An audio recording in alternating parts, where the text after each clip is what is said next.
All right. Welcome back to another episode of the All American Hoops Podcast, episode 121. Joining me today is my co-host from Fluent vs. Chill vs. Everyone is Jalen Carter. What up? What up, chat? What up, Chris? Nothing much. How's it going over there? Man, we surviving. The Bills don't stop. So we keep going. We just keep going. Yeah. What else are you gonna do? For sure.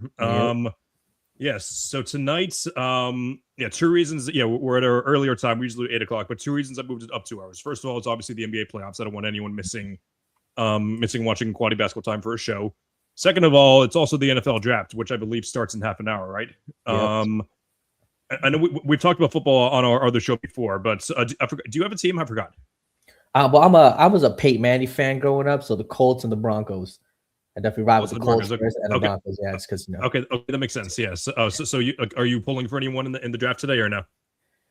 For any team? Not really. It's a bit of a weird draft. It's one of those things where it's just there's not like a. I don't know if there's a lot of home runs. There'll be a lot of diamonds found, obviously, like in any draft. I just don't know how many. This might be the draft with the least amount of sure bets in a long time. That's the vibe I'm getting for sure. Like obviously, Mendoza looks like an awesome prospect, but outside of that, like maybe it's because I just haven't studied a lot for the draft. Which I'm a Giants fan. I probably should have studied for the draft because they have 2 top 10 picks now. So big trade. Shout out Bengals. I'm a Joe Burrow guy too, so I think that trade was good for the Bengals. It was great. Yeah, I think it was great for both sides for sure. Obviously, the Bengals needed they needed another defensive guy, and the Giants, like they're in the obviously they've been rebuilding for a long time now. But yeah, if you're gonna trade Dexter Lawrence and he clearly wanted out, I think we got as good as a first round pick as we could. So it's crazy how like NFL draft, every first round pick is the equivalent to like a top 3 NBA pick or a top 5 NBA pick. You know what I mean? Like every first round pick is like you're supposed to be a starter, you're supposed to contribute right away. You're supposed to really help the team, right? It's essentially like and they value it like a top 3 pick, right? Because Giants traded that's a big piece. That's a all-star level, all NBA level caliber player. You know what I mean? Yeah, for sure, 100%. Yeah. All right, so and obviously, like I mentioned, it is the NBA playoffs. But however, even when teams are not in the playoffs, they still find a way to get involved because the NBA is a 24. Not 24. It's a 12 months. 12-month sport for every franchise, especially when you employ a player like Giannis Antetokounmpo, and they recently just fired their head coach. And with shows like this. Yeah. Oh, and with shows like this. Yeah, I think NBA discourse on social media is just very different than baseball discourse, NFL discourse. NBA discourse is in its own world. And it's funny because like I always say like the most underrated part of like the baseball is the trade deadline. I think that the baseball trade deadline is more entertaining than the basketball trade deadline, but like, and it's talked about, but like I feel like it's not like as like flary as like the NBA one, just because of I think that social media is a big reason for that. 100%, yeah. Yeah. So before I dive into the Bucks thing, I forgot to do my spiel, which I do at the beginning of every episode. It's I got to wish my happy birthdays to Lakers Hall of Famer Gail Goodrich, this guy John Bagley. He played in the late 80s, early 90s, and then baseball. We got 2 Hall of Famers: Andrew Jones, who's going to get inducted in July, and this guy Warren Spain. He played in the 60s, I believe. And then football, we have Brian Burns, defensive end for the Giants. So, usually like past couple weeks, it's been a little tough for me. I'm like, okay, who are these guys? But like this week, I'm like, okay, yeah, I know some of these guys. So, good week overall. But to get back into to business. So the Bucks have hired Taylor Jenkins, who coached the Memphis Grizzlies for a couple of years before. I don't know how long it was, but he was fired last year abruptly. It was right before the playoffs started. And not many people were surprised. Like I think that Taylor Jenkins is a great coach. I don't think he ever won Coach of the Year, but like I know he was like top 2 a couple of times because of how great the Grizzlies were when he was coaching there. But it wasn't really a good ending for him, and I think they got rid of him just because the Grizzlies felt like they needed to do something. So they traded Desmond Bain, and they fired the coach and then traded Desmond Bain. But now it really looks like they don't have a sense of direction after that. But however, we are looking at Jenkins now is moving on. He's going to be coaching the Milwaukee Bucks. And though Shams said at first that Giannis was not involved in the process, a Bucks reporter did come in and debunk him. I don't know which, obviously, obviously I wasn't there, so I don't know which one to believe. But he said no. Giannis did talk to him last Tuesday, so I'm curious to see what your thoughts are. So yeah, I guess we could talk about just like overall Jenkins fit with the Bucks first, and then after that we could talk about the Giannis situation. So what are your thoughts on this situation, Jalen? I mean, yeah, I think Jenkins did some good things with that Memphis team. A young team when he was there. I think he had a couple 50-win seasons when Ja Morant really kind of helped Ja Morant elevate and become the, at his best, one of the best point guards in the league. So I do think he's a good coach. The NBA coaching carousel, though, it's just kind of like there's a group of coaches and they all kind of carousel around until one kind of fits. And if you win a championship, you can be Doc Rivers and live off that championship for 15 years. So yeah, I mean, I think it's a fine hire. Is he going to help the Bucks? I do think it's an upgrade from Doc Rivers. Was never the biggest Doc Rivers guy, so I do think that, and he could do. I mean, Giannis has already kind of ascended, but if he could help guys like maybe a Kuzma find his way like he did with Ja Morant, maybe that could be a thing. But I don't mind. I think it's a fine hire. I don't think it's like terrible or amazing. It's fine. Yeah, I agree. And I think a lot of the reason why I'm so indecisive about my take on this hire has to do with the fact that I don't know the situation with Giannis. Like, yes, he did talk to Jenkins, but will he be back in the offseason? I don't know. And more specifically, I also just don't like where the Bucks are headed right now in general. Like I said from day one, I thought the Miles Turner signing was a disaster, having to stretch and waive Dame, which I know ownership probably didn't want to pay him all the money this year for him not to play. And then he would have been under contract this year. So would anyone have traded for him? I don't know.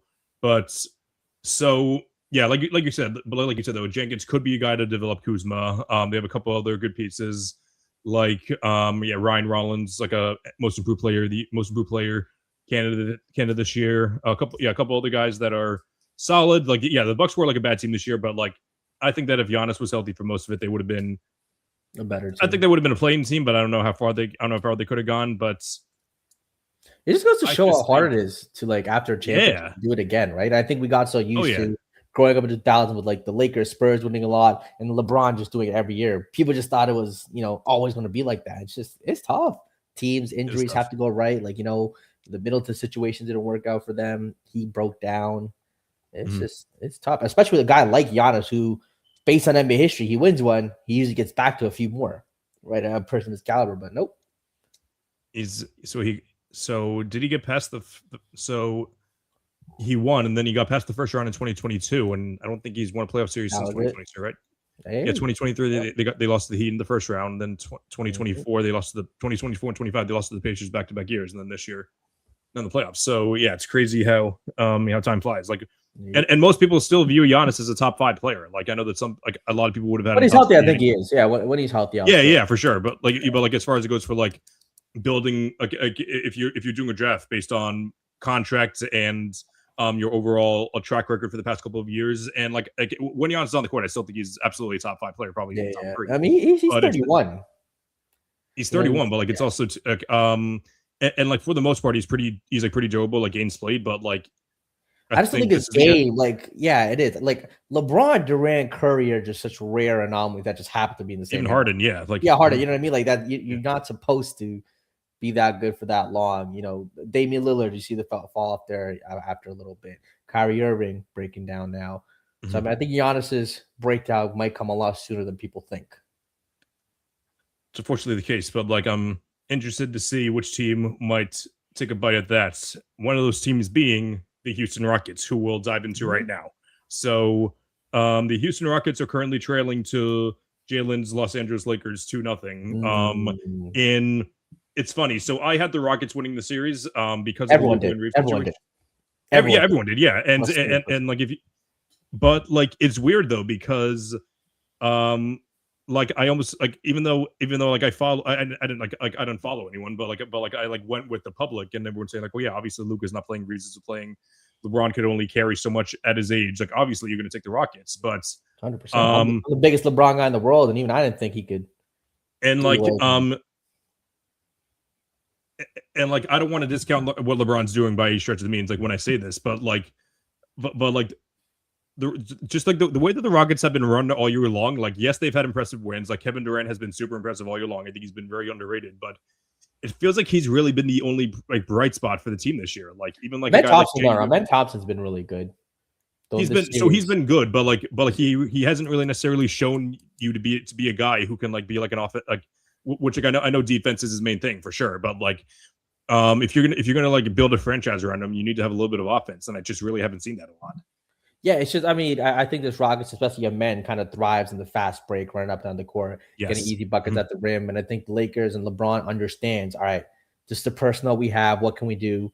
Slow the game down entirely, make it a half-court game. I mean, this is exactly what he did in 2015 finals, right? When he had Dellavedova and Tristan Thompson against the Golden State Warriors, what made it a series. And even though he was more in his peak then, you know, and he was giving you the 35-point game, doing more, now it's more of an old man game, backing down, finding Kennard, finding Smart, both guys hitting big shots, and just the defensive rotations. Like they're all in one accord, right? They're all playing defense together as a team, and that's what you want. Shout out JJ Redick. I don't think JJ Redick. He deserves him. Coaching wise, I think he's putting on a master class. I mean, it's really, this series has really been a 2004 type basketball, right? A few more mid-range shots, really grinding it out. The defense, you know, love to see it. Absolutely. And I'll give a shout out to my guy Marcus Smart's playing his best basketball since he left the Celtics. And like and even like his last season on the Celtics was kind of rough too. So definitely the best basketball he played in a while. So I want to give him his flowers for sure. And I'm now just interested to see how the rest of the series goes. Like obviously they're going back to Houston. But it's already a report coming out that Kevin Durant now it's his ankle that hurts. So I don't know if it's I'm never gonna be a guy. I shouldn't say never because I have been that guy before. It's to like question a player actually being injured, but like in this KD always gets injured towards the end of the playoffs, and I don't know, like it just feels weird that we're not gonna have like one of those like the Kevin Durant game. Like maybe we will, like maybe he'll be fine. Durant's due, you know, he's always good for one kind of 40 point, 35 point, you know, master class because he's Kevin Durant. I'm still worried for the Lakers just because, you know, in the playoffs, role players will give you a game or two in a series, right? You'll have a guys like Kennard, Smart give you a game. Can they do it for 4? Right. That's the thing. Like that's just one of the big separates between stars and role players is star players will do it every single game, right? And even LeBron, I'm worried because he was huffing and puffing at the end of that game, like 41. It's not if he was 31 again, I sweep. You know, I think he's sweeping up easy, right? No problem. 41, you could tell he's tired. He really has to pick and choose his spots. So it's gonna be a grinded out game again, right? So still worried. I'm hoping they said Reeves, you know, maybe could be back to do some work. So I wonder how that'll go. Definitely could use him. Could use a little more from Ayton. Had a bit of an off game in game 2, but you know, what are you gonna do? That's the Ayton experience, kind of like the Sengun experience, I guess. Oh yeah. So it's funny you say that. I literally just saw a tweet from Brett Siegel. It said ranking Austin Reeves has been upgraded to questionable for tomorrow's game 3 versus the Lakers versus Rockets. So that's something. Even if he gives only 20 minutes. Yeah, just 20 minutes to give LeBron a little break from the playmaking. Because I mean, Kennard's not really a playmaker, right? He's a catch-shoot guy, especially against the defense. Houston, he struggling there. Smart will hit big shots, will make some plays, but not really a consistent playmaker. So having Reeves there will definitely help open up for guys. Still worried, but I'll still take the Lakers in 5. I mean, Reeves back too. That sounds like the safe bet for sure. But it'll be an interesting end to the series for sure. But however, like it also seems like the Rockets really don't have a lot of hope in them because they just looked brutal the other night. Like it was they just look so uncomfortable out there. So I don't know what their plan's going to be for.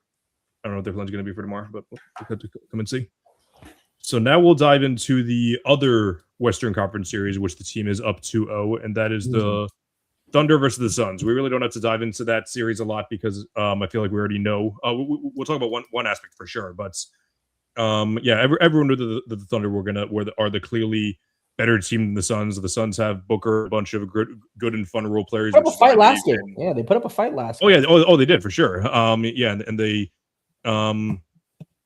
at the end of the day, they've done better. So they got hosts some calls. That Devin Booker calling out the refs. That could really change how the refs referee game 3.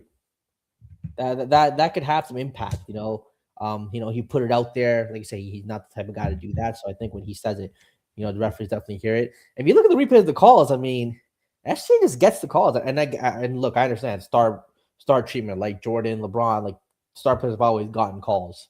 I do think the SGA ones are a little more flagrant. Like it's when they really look I at it, agree with obviously being analyzed, like it is a bad look. It's definitely a bad look for the that. So, NBA. So I wonder how they'll adjust to that. yeah, so the SGA thing is absolutely a problem, but like I don't get annoyed at SGA fouling people, or no, not fouling people, like foul baiting as much as I get annoyed at the pure like not like cheapness and like even some ways dirtiness that the Thunder how they are in defense. Which like I get it if you're like a physical team, you're gonna get away with more, but like For sure, they get away with everything, and like more than any other defense that I've seen, and like from Dort, Caruso, yeah, like all those guys, like they just seem to go that extra step, and like and like I know like if you're gonna do like take like an extra step, you're gonna get away with that at points. Like even like as a Celtics fan, I'll say like Drew Holiday, like in his 2 seasons, like he was a guy like where like a couple times he would like reach, and then I would say okay, maybe I would have called that, but oh well. But like the Thunder, it feels like they take like a couple extra steps. So with their defense, so obviously like, they're a great team, and I'm not saying that like they wouldn't be a great team if they were fairly called, but like sometimes I'm just like man, like they get away with a lot. they do. They definitely do. So it'll be interesting to see how how the referees adjust the whistle. Um, like I said, I mean, Thunder stacked team, played well all season. Jalen Williams injury, obviously they've done well without it, but in the playoffs, it definitely could hurt. Depending on a guy now, Jerry McCain getting more minutes. Have to depend on him for scoring. Chet's gonna up his scoring because Suns can score. They got scorers and shooters on that team, right? So I think Jalen Williams, especially if they adjust to the SGA thing, if somebody else needs to step up and score, it could be a closer series than people think. So it'll be interesting to see how that plays out. I'm still obviously going to take OKC. But I wouldn't be shocked if like the Suns. I might give the Suns more of a chance of winning than most people. I give the Suns like a 20% chance of winning the series. Maybe 25. Series, okay. Yeah, I give them like a less than 5% chance because they're already down 2-0 at the end of the day. So I'm more interested to see what happens with it next round, which like I think they'll beat either the Rockets or the Lakers no problem next round, like even without J-Dub, just simply because both the Rockets and the Lakers are flawed teams at the end of the day. Like that's the reason why they're only the 4 or the 5 seed. So like unless Luka is back and like fully Luka needs to be back for sure against that. Unless he's like fully healthy, like I don't see a path to the Lakers winning. Like even if Luka comes back, I don't know. Like I know he went to where was it, Germany, and how will it be 100% or not? Yeah, sure.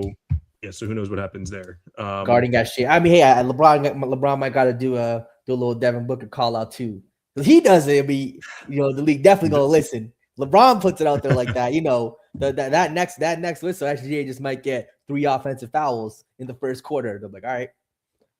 I mean, yeah, back in 2023, like the one game that they played the Celtics, and like what was it? Like like Tatum like fouled the shit out of him. Like it was like a full on slap. Slap. The Referee Association literally came out with a statement. It was the most insane thing I ever saw. And then they got like every call the rest of the year. So so maybe he does have to do that. But so the other series would be one that's going on tonight. That's the Timberwolves versus the Nuggets. So the Nuggets came out and said that Aaron Gordon will not be playing tonight with his, I think it was his calf, I think I saw. But it's funny. I really thought that the Nuggets were so much better team than the Wolves, based on the fact that obviously I know the Wolves are a good team, and I know with Anthony Edwards, like they have they're gonna have a very high ceiling no matter what. Like obviously 60 last year, they still made the conference finals, so that was always good. That was always gonna be on the table for sure. But I just thought like based on the way that the Nuggets were constructed this year, and the fact that they were getting hot at the right time, I thought this would be like a 5, maybe 6 game series, but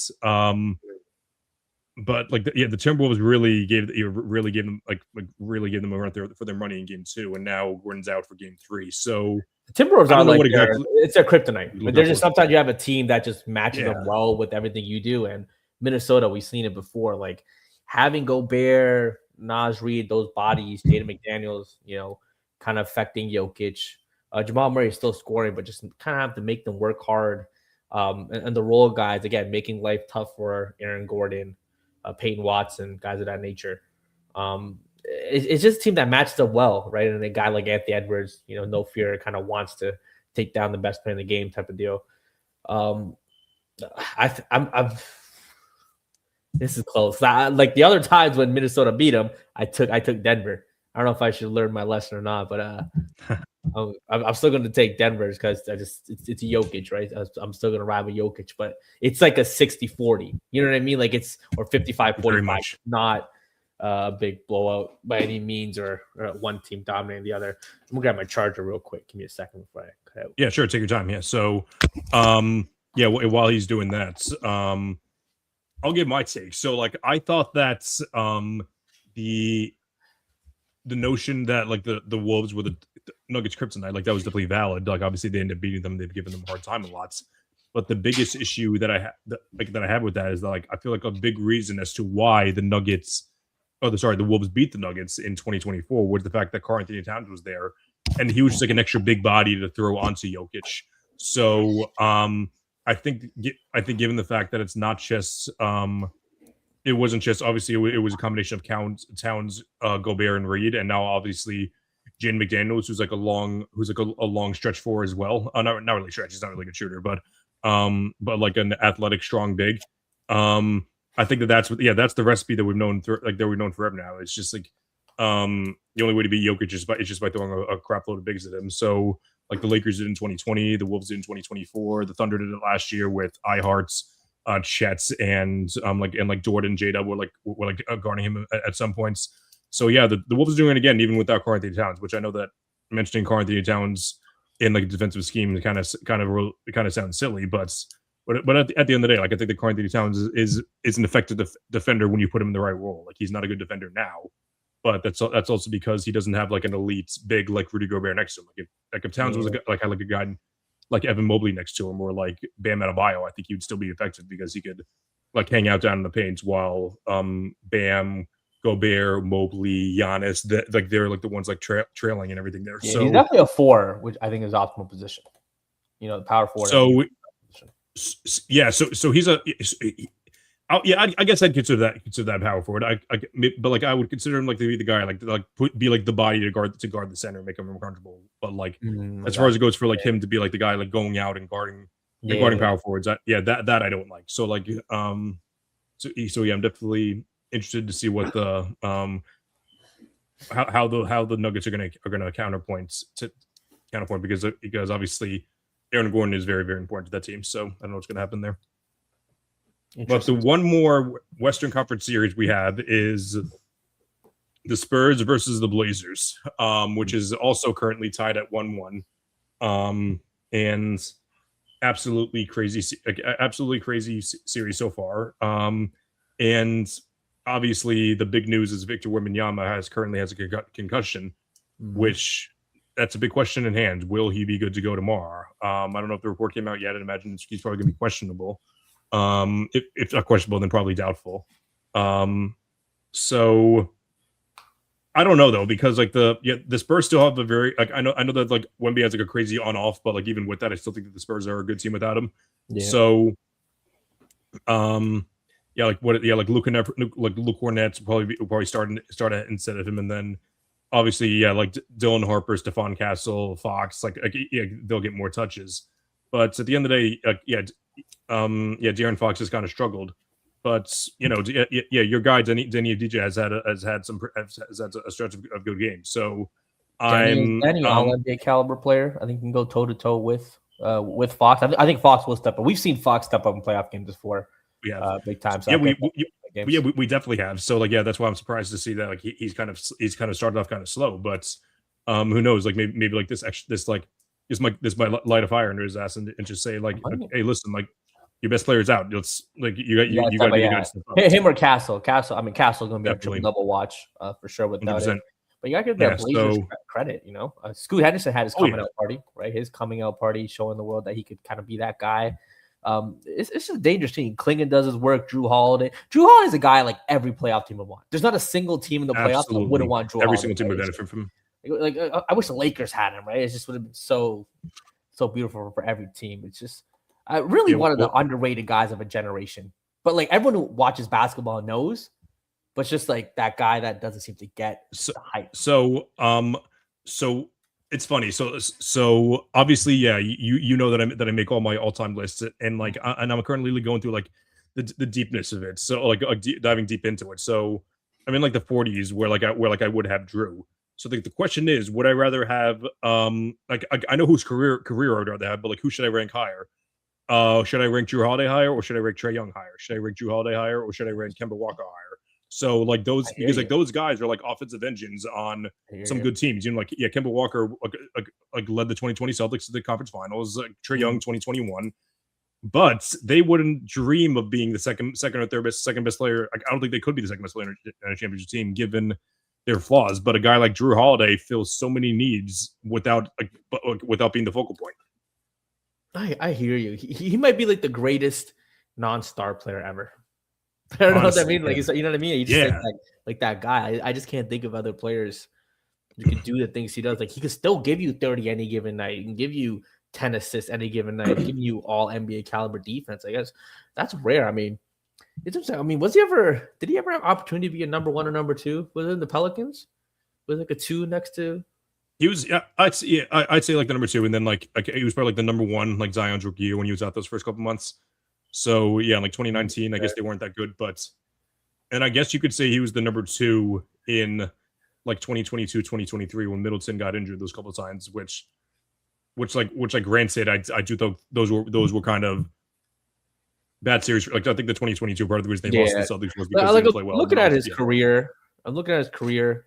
I mean, the field goal percentage is kind of rough, but he's a guard. Like, he's never taken more than 17 shots a game. Like, if he took, a star player's 20 plus, that's 25 a night, right? Like 25, 5 and 5. If he was given that usage and role, he took that. So, but yeah, the efficiency is a little lower than I thought. But yeah. I mean, look, I think Portland team's dangerous because of a guy like him. To me, the series with the Wemby concussion news is absolute coin flip. Like, it's just it can go either way. I'll edge it to San Antonio because I do think Fox, that name brand, and Castle too, I think is huge. And I don't know if Scoot's going to be able to do this again in another game, but Avicii should bounce back. But yeah, I'll also give to the Spurs. Maybe Spurs in 7. If Wemby's out, Spurs in 7.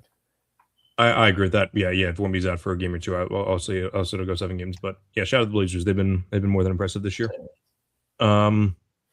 So yeah, one more thing about Drew is that I think that Drew Holiday was I feel like his tenure with the Celtics it's a little underrated, and I think that we're seeing that with Derek White right now because I'm not saying that Derek White is a Drew Holiday merchant by any stretch of the means, but Derek White had I know that like he had like some people say like he had like an all-star caliber season like towards the end because of his overall impact. But that being said, just like a couple of things. So like one of them being the defense, he gets routinely cooked by some of the best guards in the league, like Brunson, Maxey, and like Drew Holiday was the guy guarding them at the time, even though White was getting credit for like the defensive stats.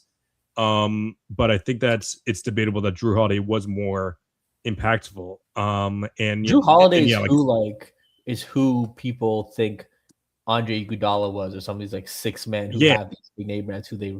Like they were fine, but they weren't Drew Holiday. You know what I mean?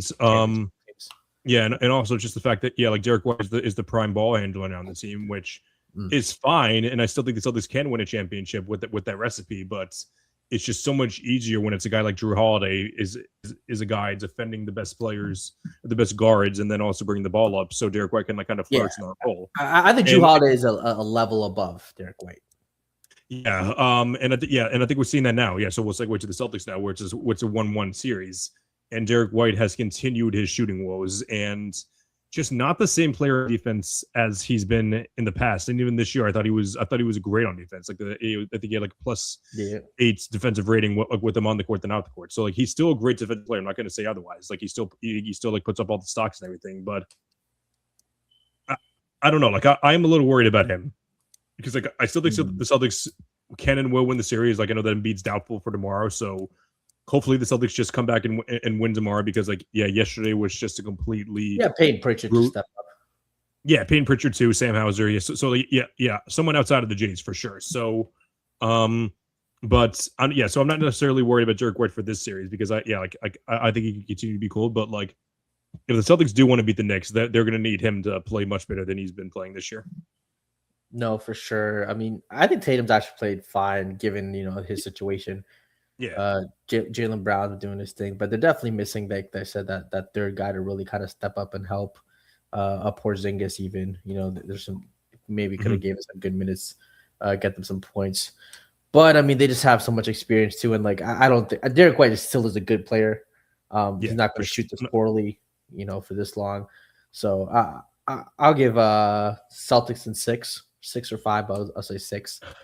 Yeah, I'll say 5. I know that like I said, Embiid is going to give them like the juice. They're going to be fired up and everything, but I do feel like that. I feel like that's what game would have been. Yeah, it would have been Tuesday's game was a bit of an outlier. Like I don't think that this is actually VJ dropping 30 again. Yeah, it'd be tough. Yeah, which VJ and Maxey can combine for them many points again, but like VJ is good. Look at that. VJ is definitely a good. VJ's him. Like he's gonna be he's gonna be starting. Yeah, like and as someone in the same division as the Sixers, I definitely see a world where like VJ and Maxey give himself for years. So like I'm not doubting those two guys. I'm doubting the rest of the Sixers and the rest of the Celtics. Paul George might give him a 30-point game in one. I think he might steal him a game. That's the thing because he's still Paul George. Maybe that's a possibility. Yeah, that's the thing. So, I think he's due for a big one, which is why Celtics in 6.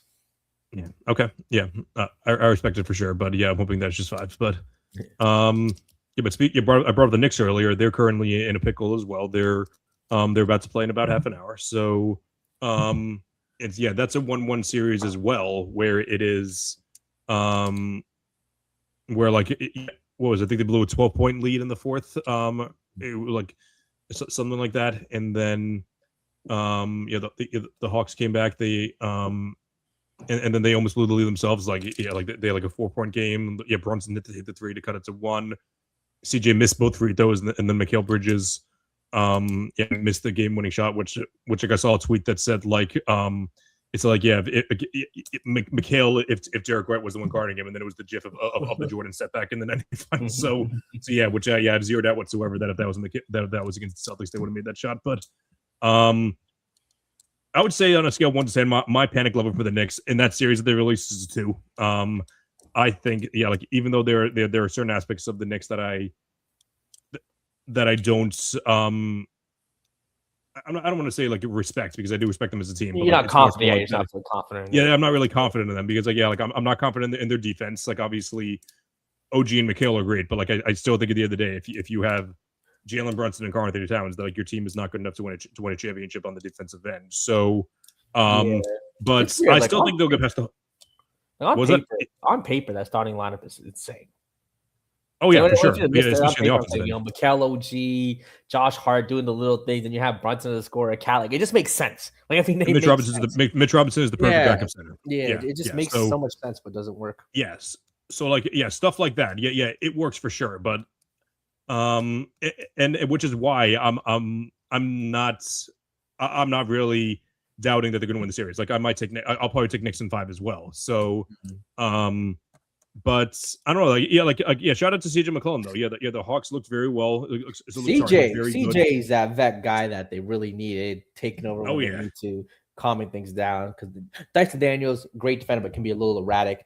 NAW has had a terrible shooting series, so he might be due for one. Jalen Johnson really hasn't had a great series either. So for them to kind of play the way they have while having some of the key guys not have a great series so far, dangerous. Shout out CJ. I mean, he's just waiting for the playoffs, to be honest.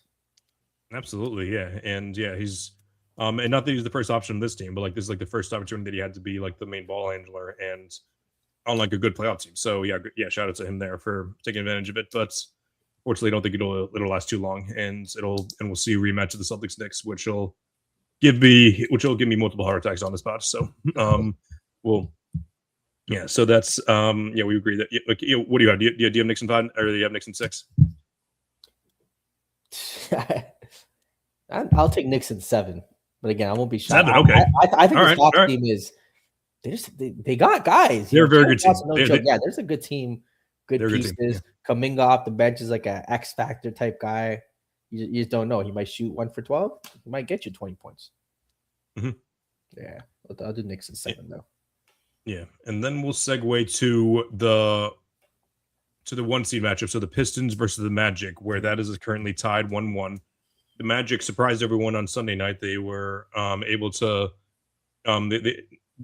I know that they only won by like 10 or something like that. Maybe it was a little more than that, but like they dominated the entire game. It feels like, even though, I'm pretty sure that like I shouldn't say the entire game because like they were up for like a lot of the game, but they were really only dominating when Cade was off the floor. And I think both the numbers and the eye test says that for sure.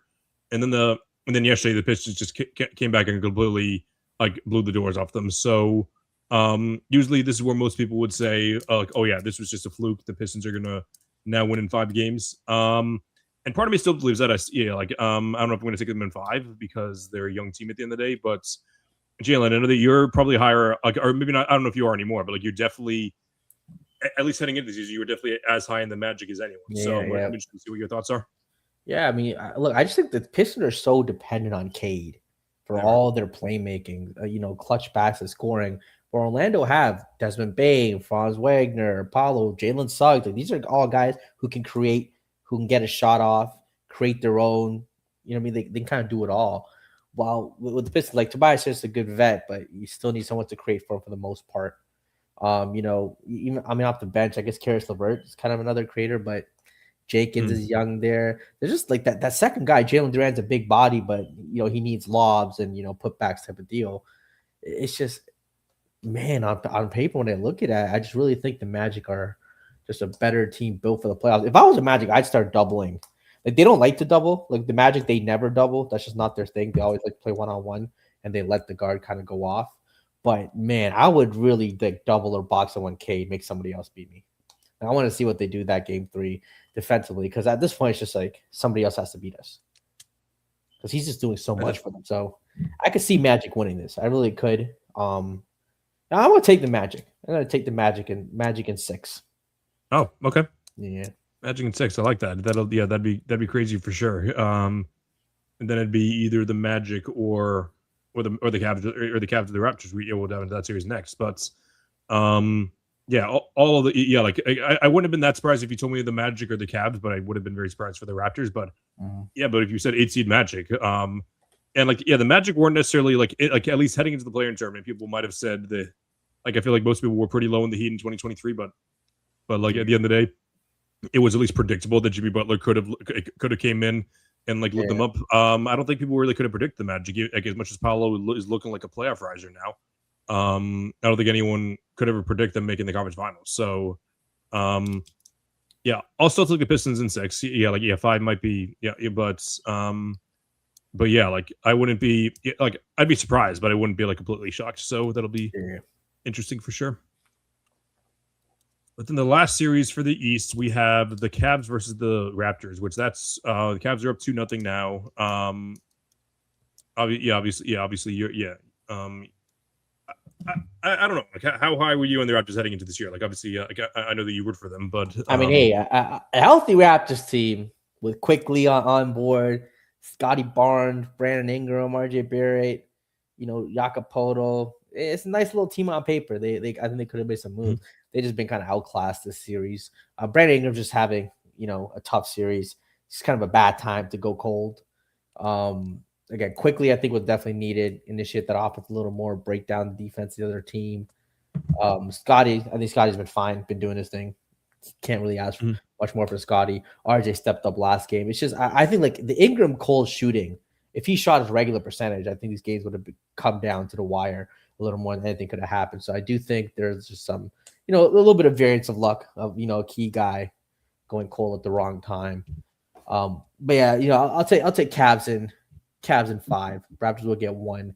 But again, I mean, Mitchell been stepping up, doing his thing. Harden's had a really good playoff, amazing game last week. Shot Mobley's doing his thing. And Allen Mobley really kind of neutralized the Raptors' bigs. Poto's just been, he can't stay on the court against these guys. So, yeah, I think the Cavs are just a better team. But I think the Raptors definitely have a little more to show. And maybe we'll take this game tonight. Yeah, maybe they will. The Cavs are interesting because obviously they were very slow to start the year. They kind of leveled to the 4th seed.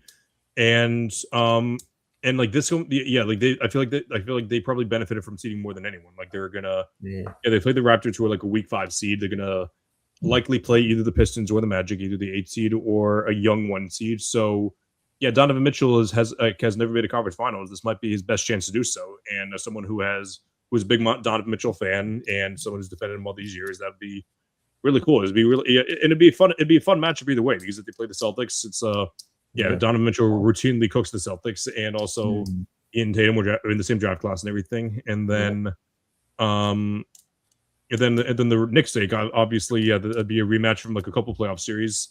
And also Mitchell versus Brunson is probably the two best guards in the East. So except for maybe Cade, which even then I think I'm taking matchup. Yeah. So Mobley versus Cat, Brunson versus Mitchell. Yeah. And who the Harden, but I mean, no one's really gonna match up with Harden like that, but it'll be interesting. For sure. So so heading into the playoffs, who'd you have as your finals pick? Do you remember? I'm sure you do. It was less than a week ago. But, yeah. Finals pick was OKC, and the East side Boston. Pretty. Yeah, Boston. Okay, so so I had OKC losing to Denver, which like I'm not going to change. I'm not going to change my mind until my team is actually eliminated. But like I'm still going to ride with my Celtics, and I'll still take the Nuggets. But other than that, there's not much else to like I did pick both of us picked the Rockets.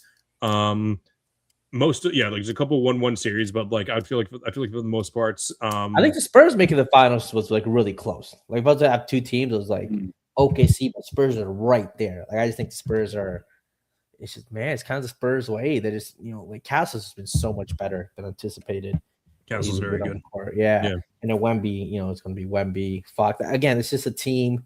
Kind of remind me of the early 2000s Spurs, where it was like before Ginobili and Parker emerged. It was Duncan, it was really great guys playing their role, but it's almost like Castle's emerging a little faster than Ginobili and Parker. But you have Fox there too, so this is a dangerous team, very dangerous team. I think the Spurs for the next decade might end up winning more than OKC. That's not a bad take at all, especially if you say the next if you said the next 5 years, that might be getting close. But within the next decade, I'd be more surprised if they didn't. Unless OKC gets like a top 3 pick this year, it's like all right, exactly. It's just a wrap. What are you gonna do? I guess I can't complain too much because the Celtics literally got Tatum Brown from. But this I expected this to be a short show from the beginning. We're just gonna for those of you watching, I hope you're either have a good time watching the draft or a good time watching some high quality basketball, especially the Knicks game tonight. But Jalen, thanks for coming on such short notice and for copying on the unusual timing. Always love talking shop. Especially because we really couldn't do that yesterday. We usually do, but we just yapped about MJ versus LeBron the entire time. Which it'd be like that sometimes in basketball. Oh yeah. Of course, yeah. As much as people like to do the whole I'm above debating MJ versus LeBron, everyone does it. Yeah. So it's annoying when that's all they do. But like if you do everything else, then once in a while you do the LeBron Jordan, that's okay. So it's cool. All right, awesome. So this has been another episode of the All American Hoops podcast. Make sure to follow me on all social media platforms at All American Hooper on TikTok, Instagram, and Twitter. At Our American Hooper on Twitter. Be sure to check out my additional content Wednesday night with Jalen here. Fluent versus Chill versus everyone. We have a great structure going on there. And be sure to check out my other content on sportsfluent.com. This has been another episode of the All American Hoops podcast. Until next time, keep grinding and stay hooping. Have a good night, everyone.